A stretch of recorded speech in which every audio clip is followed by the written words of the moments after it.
Empezamos en 3, 2, 1. Puede empezar, doctor. Buenas noches a todos y todas. Soy Marco Vargas, asociado del área laboral del estudio Checopar. En primer lugar, quiero agradecer al Instituto de Capacitación Jurídica por la gentil invitación y por la oportunidad de compartir con ustedes algunas breves reflexiones en torno a la prueba que constituye la declaración de la víctima, la testimonial de la víctima en los casos de hostigamiento sexual en el trabajo. Para ello creo que siempre va a ser importante primero identificar qué se debe entender por hostigamiento sexual. De acuerdo con la ley 27942, la ley de prevención y sanción del hostigamiento sexual, se identifican o he identificado hasta 4 elementos que nos van a permitir identificar cuándo una conducta constituye o no el hostigamiento sexual. En primer lugar, se trata de una conducta que tiene naturaleza sexual o sexista. Y esto es importante porque se tiene la idea eh, muy generalizada inclusive de que solamente las conductas de connotación sexual constituyen hostigamiento sexual. Sin embargo, no es así, sino también aquellas conductas de naturaleza sexista. Y por esta vamos a entender aquellas que promueven o refuerzan estereotipos de género, en virtud de los cuales se establecerían la existencia, supuestamente atributos, roles o espacios a un determinado género e inclusive establecerían una suerte de jerarquización de un sexo respecto del otro, de un género respecto del otro. El segundo elemento que nosotros verificamos en la ley de prevención y sanción del hostigamiento sexual es que se trate de una conducta no deseada por la víctima. Y aquí nuevamente es importante advertir que ha habido un cambio de paradigma con relación a la ley como había sido emitida originalmente. A partir de septiembre del 2018 se eliminó como uno de los elementos del hostigamiento sexual eh, la existencia de un rechazo manifiesto. Y esto precisamente es importante porque no se requiere a partir de entonces, según la ley, que haya habido un rechazo manifiesto por parte de la agraviada o víctima. Y por lo tanto se va a entender que constituye un hostigamiento, que se constituye un acto de hostigamiento sexual solamente cuando se trata de una conducta no solicitada, deseada o no consentida, ¿no? Este trabajo hostil o intimidatorio y además también puede perjudicar la situación laboral del trabajador o trabajadora afectada. Y es importante también notar que aquí la ley establece una posibilidad y no necesaria, y no establece que debe verificarse necesariamente esta situación, pues inclusive cuando una persona haya sido víctima de actos de hostigamiento sexual, puede, por ejemplo, mantener su rendimiento profesional y laboral, y esto no va a implicar, pues, que no se constituya un acto de hostigamiento sexual. Y además se ha establecido también en la ley que no resulta necesaria la existencia de una relación de jerarquía entre el supuesto agresor y la víctima, ¿no? Porque inclusive el hostigamiento sexual se configura entre trabajadores del mismo rango o categoría, entre pares, ¿no? Y es que a partir de esta definición nosotros vamos a poder identificar cuando nos encontramos frente a con una conducta, comportamiento, comentarios que constituyen hostigamiento sexual. Y por ejemplo, se va a constituir o estos casos ocurren cuando hay un contacto físico no deseado e innecesario, cuando se presentan comentarios molestos o no requeridos sobre la apariencia, el cuerpo de otra persona, cuando también hay miradas lascivas o gestos sexuales, cuando hay requerimientos sexuales sin duda alguna, e inclusive algunos comentarios sexistas o de burla con relación a la orientación sexual de uno u otro trabajador, ¿no? Eh, Ahora bien, ¿por qué es importante, habiendo ya determinado qué se debe entender por hostigamiento sexual, pasar a analizar el rol de la declaración de la víctima en este tipo de casos? Creo que hay dos factores que me resultan sumamente importantes para realizar este breve análisis o reflexión. En primer lugar, porque Las estadísticas nos demuestran que existen varias barreras o dificultades para que una persona que haya sido víctima de hostigamiento sexual presente la denuncia y continúe el procedimiento. Eh, Entre estas barreras o dificultades, por ejemplo, vamos a encontrar el temor a que se revictimice a la persona que está presentando la denuncia, el temor a la crítica de compañeros, de la empresa o inclusive de los superiores jerárquicos de quien formula la denuncia, porque existe un desconocimiento del sistema y una desconfianza respecto de cómo se va a proceder a partir de que se formule la denuncia, porque también se generan en la víctima sentimientos de temor debido a supuestas o posibles represalias o pérdida de oportunidades en el marco de la relación de trabajo. Y además, y justamente este es el punto en el que quiero centrarme, disculpen, es la falta de elementos probatorios.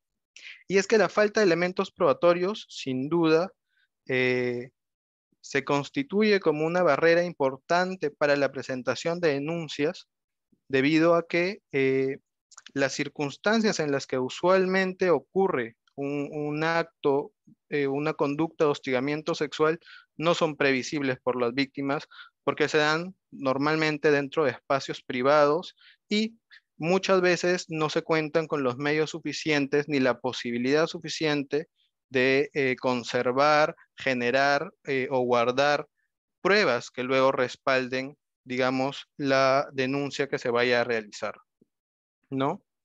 Y esta situación sin duda tiene en mi opinión, tiene una incidencia directa en las otras barreras que hemos mencionado y que no son las últimas, hay muchas más, pero que eran en las que quería centrarme. La falta de elementos probatorios, sin duda alguna, va a generar o va a agravar la posibilidad de que la víctima sea revictimizada durante el procedimiento, va a agravar la posibilidad de que sea criticada por sus pares en el trabajo, por el superior e inclusive que la empresa adopte, eh, digamos, un rol o busque evitar que se continúe con el procedimiento.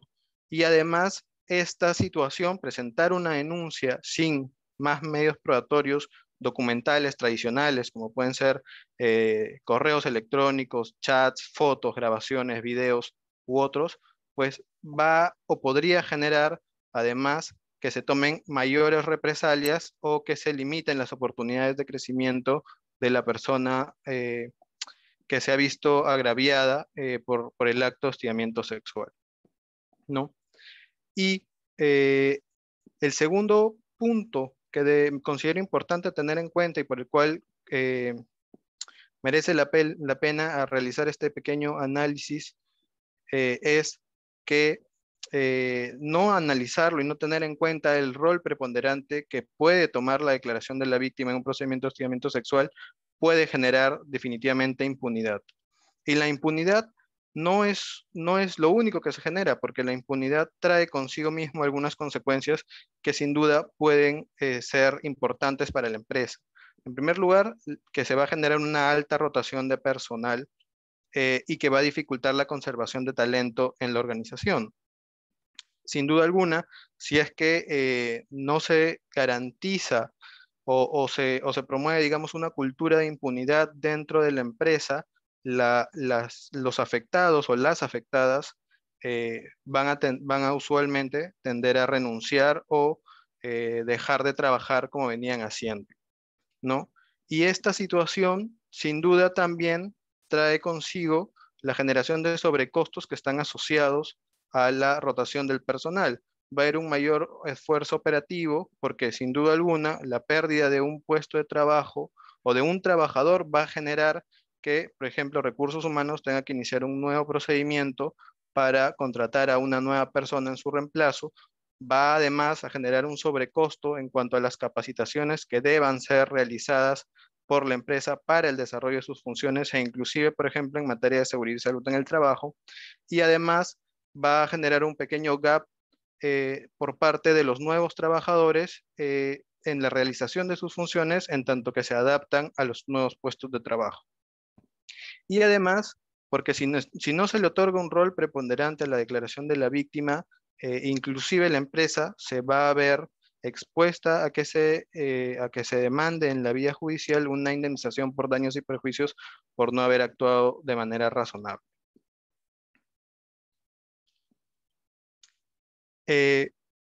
¿Cómo es que debemos enfocar entonces la actuación y la valoración de la declaración de la víctima en el marco del procedimiento de hostigamiento sexual?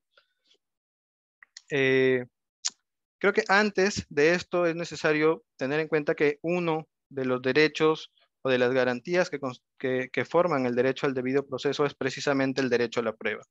Y el derecho a la prueba no solamente importa la posibilidad de presentar documentos o medios probatorios, digamos, en general, sino que a estos sean adecuadamente actuados y que además estos sean valorados de manera adecuada, razonable y con una motivación debida. Y precisamente en estos dos puntos es en el que debemos centrarnos al momento de analizar el rol de la declaración de la víctima en los casos de hostigamiento sexual. Como correlato de esto, considero que esta actuación y valoración adecuada de la declaración de la víctima del procedimiento de hostigamiento sexual se tiene que realizar aplicando una perspectiva de género. ¿Y por qué una perspectiva de género? Creo que hay dos motivos por los cuales resulta necesario que se haga este análisis y se aplique perspectiva de género en la actuación y valoración de este medio probatorio. Primero, debemos partir por qué se entiende por perspectiva de género para poder luego verificar cómo se aplica en lo que les mencionaba. En la perspectiva de género, considero que es una herramienta de análisis crítico. Es una herramienta que nos va a permitir identificar e incorporar las experiencias de las mujeres, tanto como de los hombres, como un punto de partida para analizar situaciones y a partir de ahí elaborar y proponer planes de acción, políticas y programas que tengan la finalidad de garantizar la igualdad de oportunidades entre hombres y mujeres y erradicar o limitar o reducir la desigualdad que existe actualmente.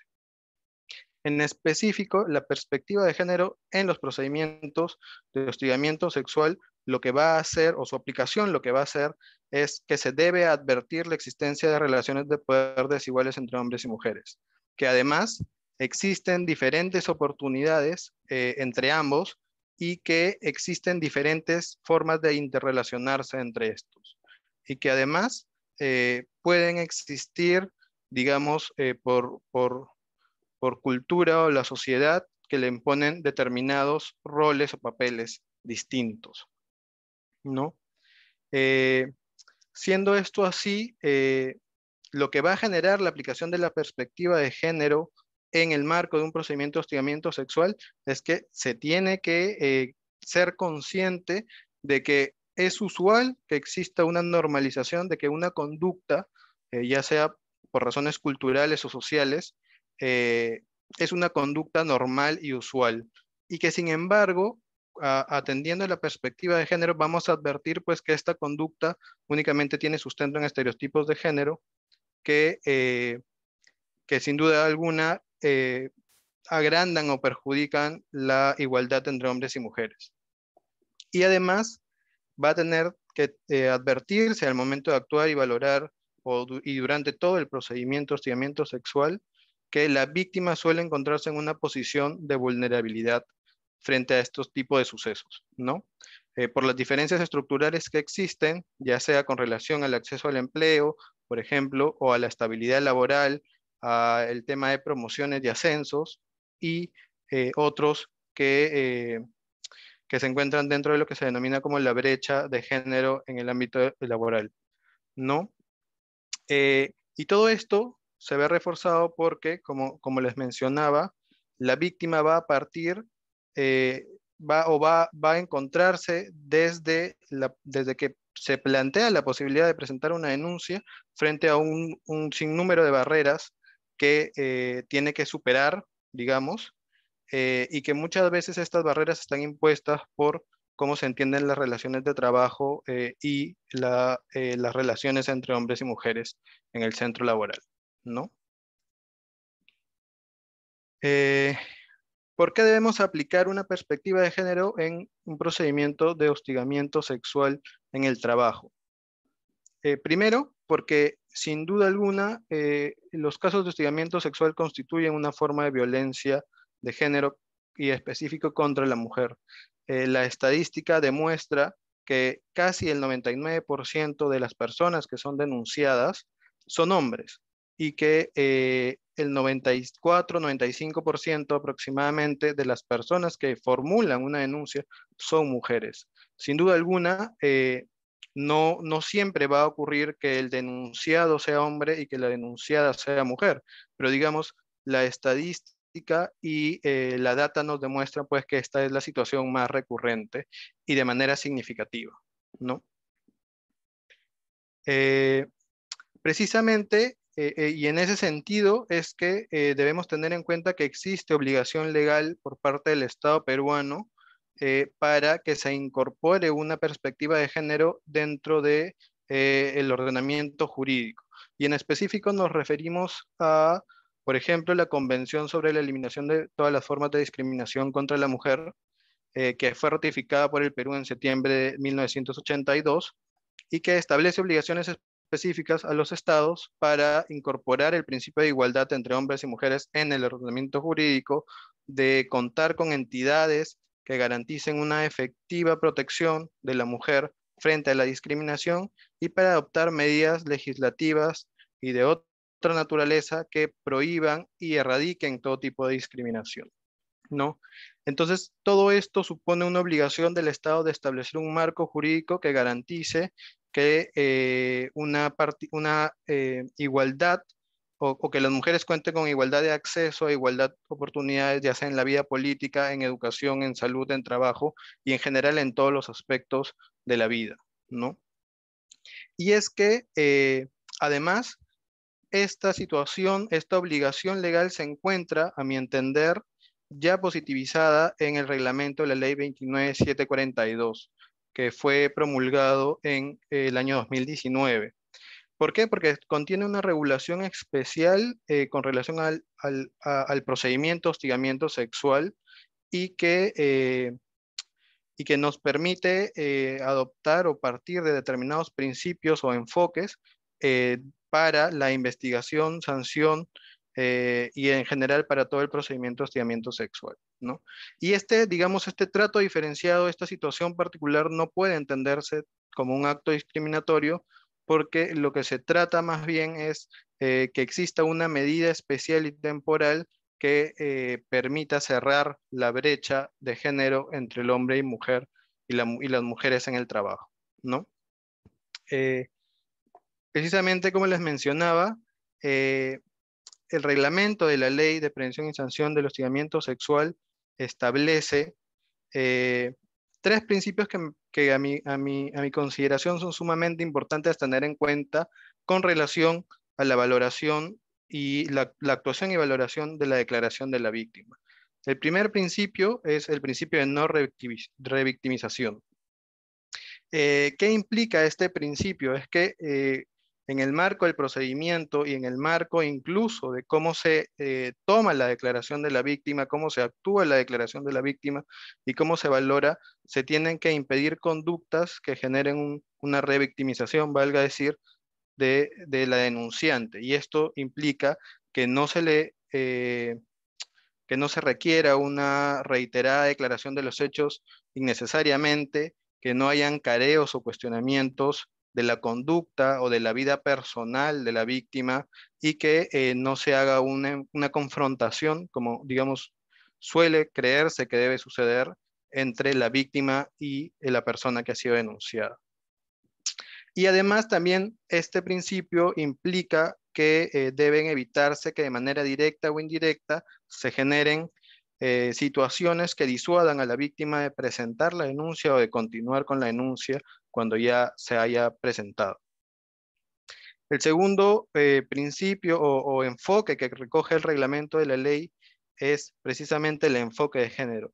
Y la ley conceptualiza o define este enfoque de género como una herramienta de análisis, como les decía, que permite observar de manera crítica las relaciones culturales y sociales entre hombres y mujeres y explicar las causas que reproducen la desigualdad o asimetría en el trato y acceso a determinados derechos.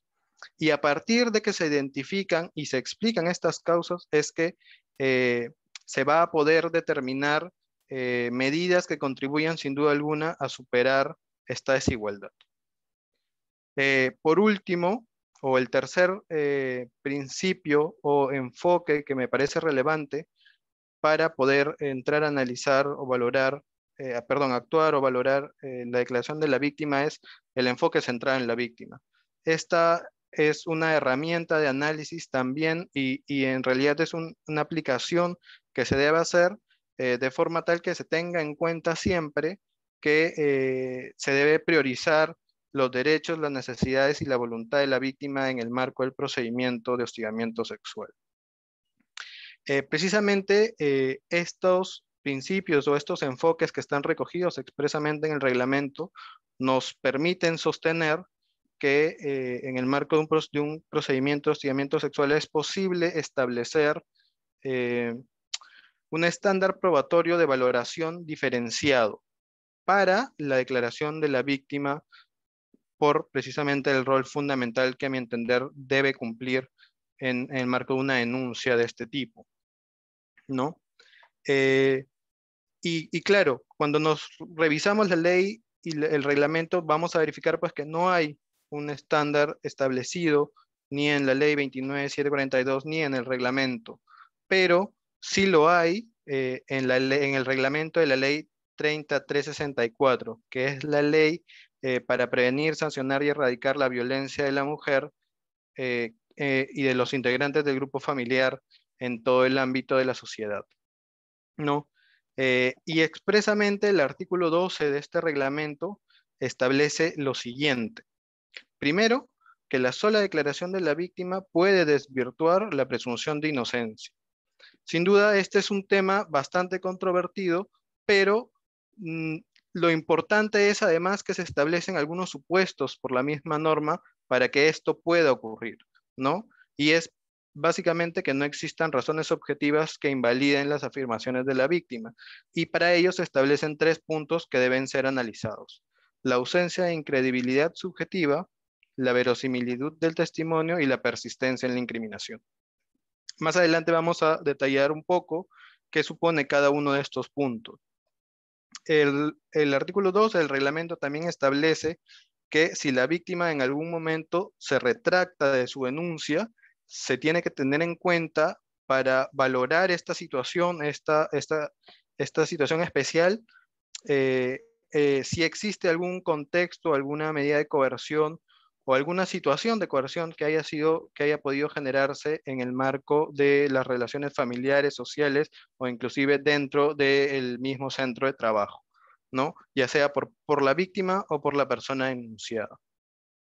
Y el reglamento también señala expresamente que deben observarse criterios que hayan sido establecidos por los acuerdos plenarios de la Corte Suprema de Justicia, ¿no? En específico, los acuerdos plenarios que resultan aplicables en este caso, que si bien no están, digamos, necesariamente vinculados con hostigamiento sexual como tal, sí están relacionados con valoración de declaraciones de la víctima en delitos de naturaleza sexual. Y es el Acuerdo Plenario 2-2005 CJ 116 y 1-2011 CJ 116. Estos acuerdos plenarios recogen los 3 puntos que hemos mencionado además y los desarrollan. Y a partir de ello es que se establece, digamos, un criterio o criterios o parámetros de valoración para el testimonio de la víctima, ¿no? Y así el primero era la ausencia de incredibilidad subjetiva.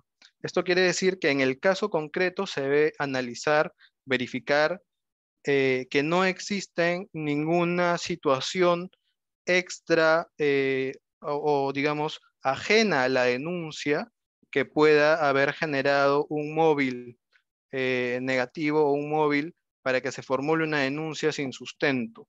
Y estos móviles podrían ser la enemistad, un sentimiento de venganza o de resentimiento entre la víctima y la persona denunciada. El segundo parámetro de análisis es la verosimilitud del testimonio.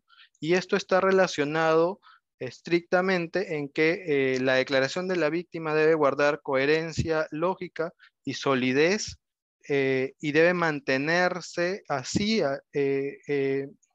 digamos, durante todo el procedimiento de hostigamiento sexual o de investigación y de hostigamiento sexual, ¿no?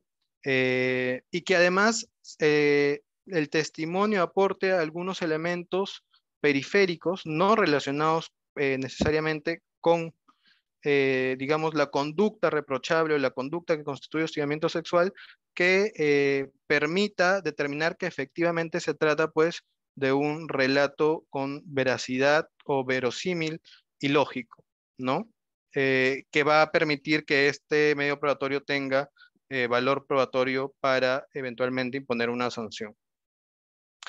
Y la persistencia en la incriminación, que supone que debe mantenerse, digamos, el mismo discurso o un discurso bastante similar, estructurado bajo los mismos parámetros lógicos y sin contradicciones a lo largo del tiempo. Y claro, acá va a jugar nuevamente o va a ser importante también tener en cuenta lo que establecía el reglamento de la ley, en el sentido de que una retractación por la parte de la víctima debe ser analizada dentro de, el contexto en el que se realiza, ¿no? El contexto de laboral, social, familiar, en virtud del cual la víctima podría, pues, tratar de desistirse de la denuncia precisamente por algunos de estos temores o miedos que generan en el marco del procedimiento de hostigamiento sexual, ¿no? Ahora, la utilización de un estándar diferenciado para valorar un medio probatorio o para analizar un caso de hostigamiento sexual no es nuevo, y existen, digamos, otros ejemplos de cómo se ha ido aplicando a lo largo del tiempo. Y creo que es importante en este punto remitirnos a lo que se denominó como el estándar de mujer razonable, ¿no? Este es un estándar que fue advertido en el caso Ellison versus Bradley, eh, teniendo en cuenta, pues, que efectivamente existe una diferencia en la aproximación que realizan los hombres respecto de una conducta y la aproximación que hacen las mujeres respecto de una conducta, y que además encuentra sustento, pues, en las diferencias que existen, por ejemplo, en las estadísticas de víctimas en los casos de violación o de agresión sexual, ¿no? Entonces, lo que se determinó en este caso es que debe advertirse y debe valorarse y debe analizarse el caso desde la perspectiva de la víctima. En este caso, la víctima, como hemos mencionado, es mayoritariamente son mujeres. Y esto va a permitir, pues, incorporar en el análisis las experiencias que van teniendo a lo largo de la vida y que se demuestran en muchos casos de manera reiterada por parte de las mujeres. Y de esta forma no existe, no se ignora de manera sistemática esta problemática, ¿no? Y a partir de ello, nuevamente, se pueden determinar cuáles son las acciones que deberían seguirse o los elementos que deberían tenerse en cuenta en cada caso en concreto y que permitan garantizar una igualdad de derechos, condiciones y oportunidades entre hombres y mujeres, ¿no? Eh, Sin duda alguna, la aplicación de un estándar diferenciado que permita eventualmente la sanción del agresor o del supuesto agresor únicamente en base al testimonio de la víctima puede generar algunas dudas. Y creo que la principal que puede suscitarse por algunas personas es que, ¿qué hacemos en los casos cuando se trata de una denuncia falsa? ¿No? Porque al otorgar mérito probatorio a la sola declaración de la víctima, pues podríamos eventualmente digamos, a generar una sanción que sea injusta, ¿no? Pero creo que primero hay que partir de qué se entiende según la ley por una denuncia falsa. Y esto es importante porque no toda denuncia que sea declarada infundada va a ser necesariamente una denuncia falsa. Y eso lo establece expresamente la 10ª disposición transitoria del reglamento de la Ley de Sanción y Prevención del Hostigamiento Sexual. Y es que además, para que se configure una denuncia falsa, tiene que verificarse y haberse acreditado la existencia de mala fe. Y recordemos que como les mencioné, este estándar de valoración de, de la declaración de la víctima tiene que realizarse bajo ciertos parámetros. Entonces, ya hemos analizado que no existía ninguna situación de incredibilidad subjetiva, ¿no? Que no había una relación entre la víctima y el denunciado que permitiera dar a entender que la denuncia se está formulando por un odio, resentimiento, enemistad o cualquier otra situación que afecte, digamos, la objetividad de la denuncia, ¿no? Entonces, esta situación de que se requiere de que exista una mala fe acreditada adicional a que no se haya verificado la incredibilidad subjetiva, pues resulta sumamente importante para efectos de determinar cuándo nos encontramos ante una denuncia falsa. Como les mencionaba, no toda denuncia que sea infundada va a ser una denuncia falsa. Y además es importante tener en cuenta que el mismo reglamento de la Ley de Prevención y Sanción del Hostigamiento Sexual establece determinados desincentivos para que estas situaciones ocurran. En primer lugar, establece expresamente que quien presente una denuncia falsa va a estar sujeta al pago de una indemnización por daños y perjuicios en la vía judicial. Es decir, el denunciado que se vea afectado va a poder o tiene la posibilidad de pedir un resarcimiento por los daños que se generen. Y porque además el mismo reglamento establece que el empleador se va a encontrar en la posibilidad de extinguir el vínculo laboral de manera justificada. Entonces, si es que una persona pretende presentar o formular una denuncia falsa, pues tiene que tener presente que van a haber dos consecuencias que sin dudas considero gravosas. Primero, que deba eventualmente pagar una indemnización y segundo, que probablemente pierda su empleo, ¿no? Y entonces esto se constituye como un desincentivo para que se produzcan denuncias falsas y que además, digamos, eh, nos permite sostener pues que la aplicación de un estándar diferenciado en la valoración, en la actuación y la valoración de la declaración de la víctima, pues en realidad resulta una medida especial que va a intentar cerrar o reducir, digamos, los casos de hostigamiento sexual que se constituyen como una forma de violencia contra la mujer. Y en segundo lugar, porque digamos, la data nos determina que el porcentaje de denuncias falsas que son presentadas en realidad es muy reducido. Por lo cual, pues, si hacemos una pequeña ponderación entre los beneficios que se pueden obtener en aplicación de este estándar diferenciado de prueba para la declaración de la víctima y, digamos, determinados perjuicios que puedan generarse en el supuesto de que ocurra una denuncia falsa y que además se haya verificado, pues, que se hizo el análisis bajo los parámetros que mencionamos de la declaración, pues, digamos, es más favorable en el sentido de que nos permite garantizar mayor igualdad de derechos y de acceso a oportunidades por parte de hombres y mujeres, ¿no? Estas son las reflexiones que quería compartir con ustedes con relación al rol importante que, a mi entender, debe jugar la declaración de la víctima en los procedimientos de hostigamiento sexual y sobre todo en aquellos procedimientos de hostigamiento sexual en los cuales no se cuenten con mayores elementos probatorios documentales o tradicionales, ¿no? En los que no haya un correo de por medio, en los que no haya un chat de por medio, una grabación, una cámara de seguridad que grabó, ¿no? eh, porque, digamos, existe la obligación de analizar los casos desde una perspectiva de género y porque además esto genera, como les he mencionado, ciertos beneficios para cerrar la brecha de género en el trabajo. Muchas gracias. Perfecto, doctor. Muchas gracias por su ponencia. Le esperamos a esta próxima vez en ICJ. Muchas gracias, doctor. Gracias, gracias. Buenas noches.